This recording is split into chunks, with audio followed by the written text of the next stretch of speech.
ইন্টারনেটের যুগে, যান্ত্রিক সভ্যতার যুগে, শিক্ষিত সভ্য সমাজে এই রাজনীতির প্ল্যাটফর্মে মহামানবকে আপনার মোবাইলটা যদি সনাতনী ভাইয়ের হয়, খ্রিস্টান ভাইয়ের হয়, ইহুদি ভাইয়ের হয়, যে ধর্মের যে বর্ণের হোক না কেন, ওই দামি মোবাইলটাই বলবে, একটা লোকের নাম বেরিয়ে আসবে যেমনি আখেরি পয়গম্বর, দোজাহানের নবী, আনকোশ্চেন লিডার অফ দ্য ওয়ার্ল্ড, জগৎগুরু মুহাম্মদুর রাসূলুল্লাহ সাল্লাল্লাহু আলাইহি সাল্লাম।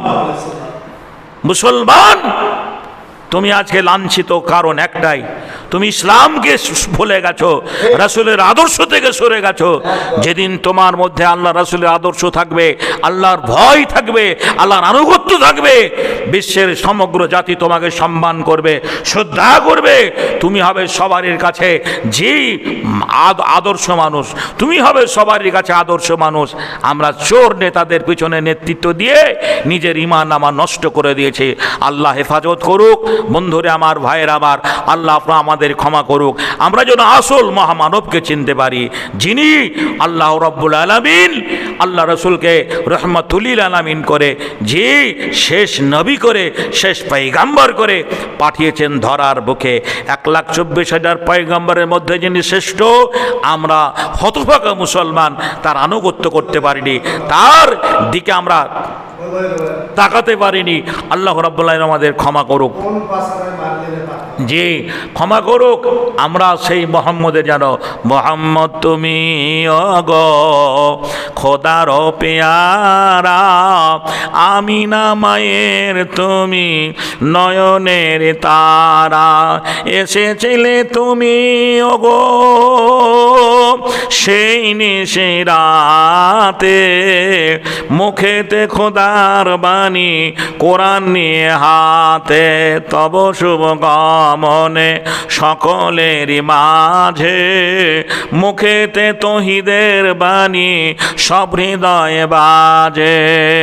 ওগো নবী দোজাহান তুমি দয়া করে, শেফায়াত করিও তুমি সাথে নিও মরে, রোজ হাসরে যাবে লোক হবে সর্বহারা, দয়া করে দয়ার নবী দিও গো সাহারা। বাংলার মুসলমানরা শুনে নাও, ও বাংলার মুসলমানরা শোনো, মহান আল্লাহ রাব্বুল আলামিন যে রাসূলকে রহমাতুল লিল আলামিন করে পাঠিয়েছেন, হায়রে হতভাগা আমরা সেই রাসূলের বিধানকে মানতে পারলাম না।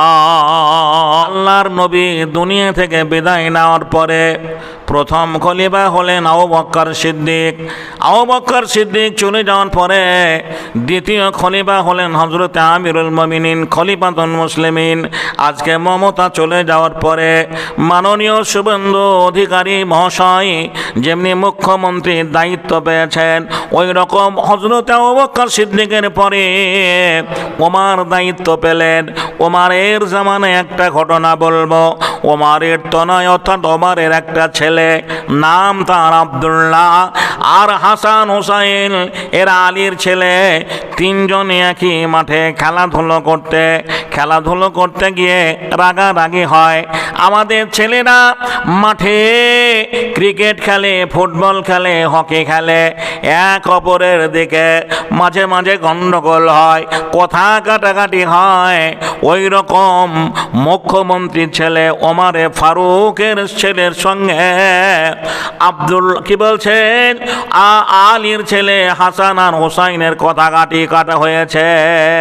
শেষে কি হলো, ওমরের ছেলেকে আব্দুল্লাহকে অর্থাৎ ওমরের ছেলেকে আল্লাহর নবীর নাতি হাসান আর হোসাইন, আলীর ছেলে ফতেমার সন্তান, তারা দুইজনে বলল, কি বলল, মুখ্যমন্ত্রীর বেটাকে বলল, তোর বাপ আমাদের গোলাম, তোর বাপ আমাদের চাকর।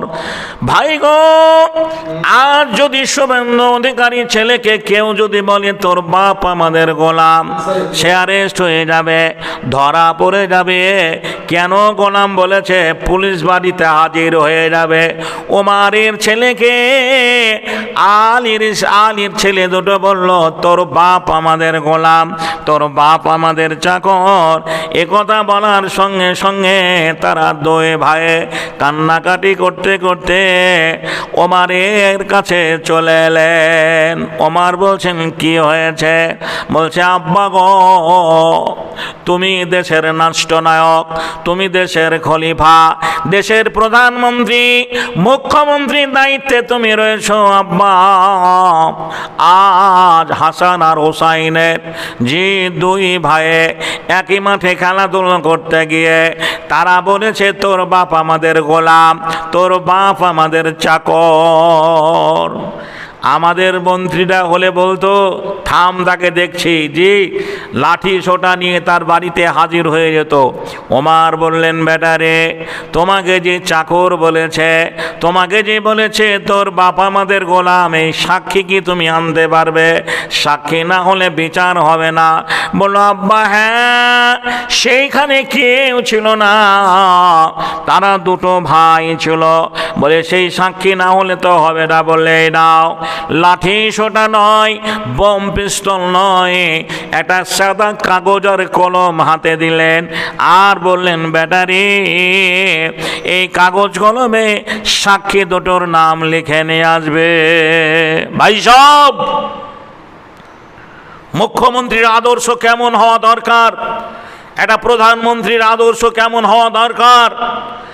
ওমরের ছেলে কাগজ আর কলম বাপের হাত থেকে নিয়ে চললেন আবার সেই মাঠে। কোথায়? আলীর ছেলে হাসান আর হোসাইনের কাছে। তাদের কাছে গিয়ে হাসান হোসাইনকে বলছে, ভাই দেখ, ওই দেখ ওমরের বেটা আবার আসছে, হয়তো দল বল নিয়ে মারামারি লাগবে। বলছে, দেখ তার সঙ্গে কেউ আছে কিনা। বলে, না ভাই, সে একাকী রয়েছে, হাতে লাঠি সোটা নেই, দেখছি একটা সাদা কাগজ আর কলম নিয়ে দৌড়ে আসছে। বলে, ওকে আসতে দে। কাছাকাছি যখন হয়ে গেল, হাসান আর হোসাইন দুই ভাই বলল, ভাই তুমি এসেছো আমার, কেন আবার কি ঝামেলা করবে? বলল, না, তোমরা যে আমার বাপকে চাকর বলেছ, গোলাম বলেছ, এই কথাটা আমার আব্বা মৌখিক শুনবে না, কাগজে লিখে দিতে হবে। ফরাম করে কাগজটা টেনে রাগে রাগান্বিত হয়ে দুই ভাইয়ে লিখে দিল।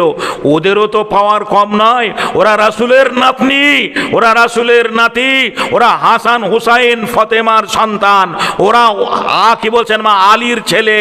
লিখে দিল, তোর বাপ আমাদের গোলাম, তোর বাপ আমাদের চাকর। ইতি হাসান আর হোসাইন নাম্বার 1, নাম্বার 2, দুই ভাইয়ের নাম সাইন করে কাগজটা দিল। বলে, যা তোর বাপকে দেখা গা। বন্ধুরে আমার, ভাইয়েরা আমার, আব্দুল্লাহ ছলো ছলো নয়নে চোখের অশ্রু করে দৌড়ে চলে এলো আব্বার কাছে। আব্বা গো, তুমি যে সাক্ষী প্রমাণ আনতে বলেছিলে, এই দেখো কাগজে কলমে এনেছি। সুবহানাল্লাহ, মৌখিক নয়, যারা মুখে বলেছে তারা কাগজে কলমে লিখে দিয়েছে, তোর বাপ আমাদের গোলাম, তোর বাপ আমাদের চাকর। ওমর ছেলের কাছ থেকে কাগজটা নিলেন, ঝরঝর করে পানি গড়িয়ে এলো। রব্বুল আলামিন, আমি নগণ্য ওমর, আল্লাহর নবী চলে যাওয়ার পরে, হযরত আবু বকর সিদ্দিকের পরে আমি দায়িত্ব পেয়েছি।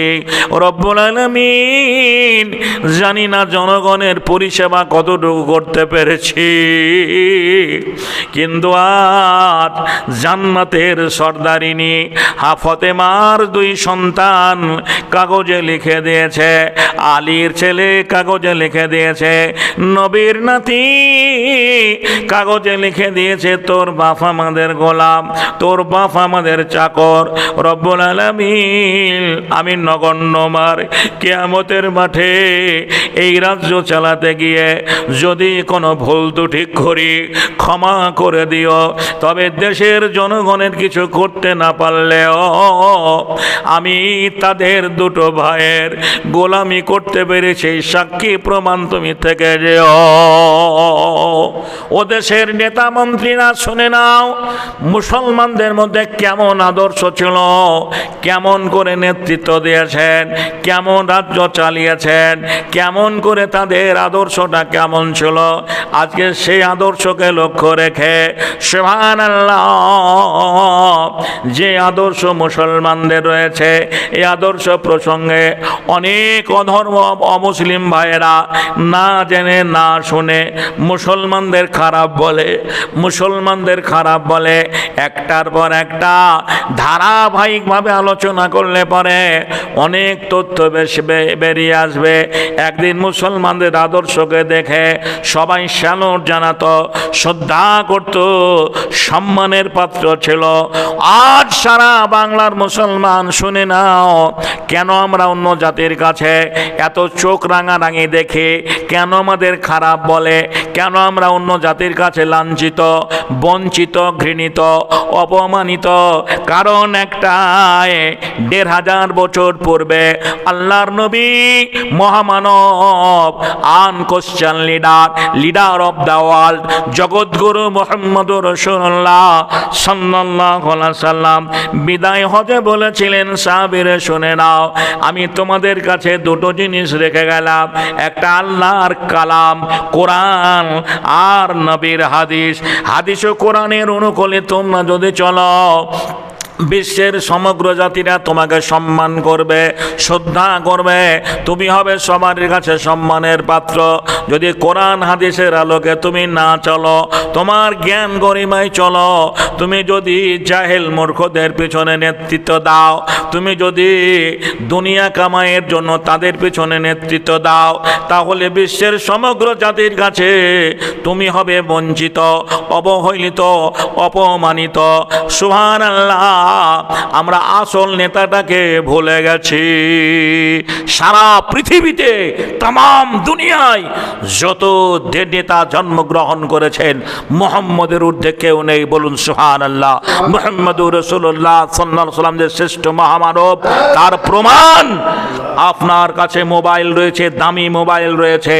সুবহানাল্লাহ, এই দামি মোবাইলে গুগলে যাবেন, গুগলে গিয়ে বলবেন, আজকের ইন্টারনেটের যুগে, যান্ত্রিক সভ্যতার যুগে, শিক্ষিত সভ্য সমাজে, এই রাজনীতির প্ল্যাটফর্মে মহামানবকে।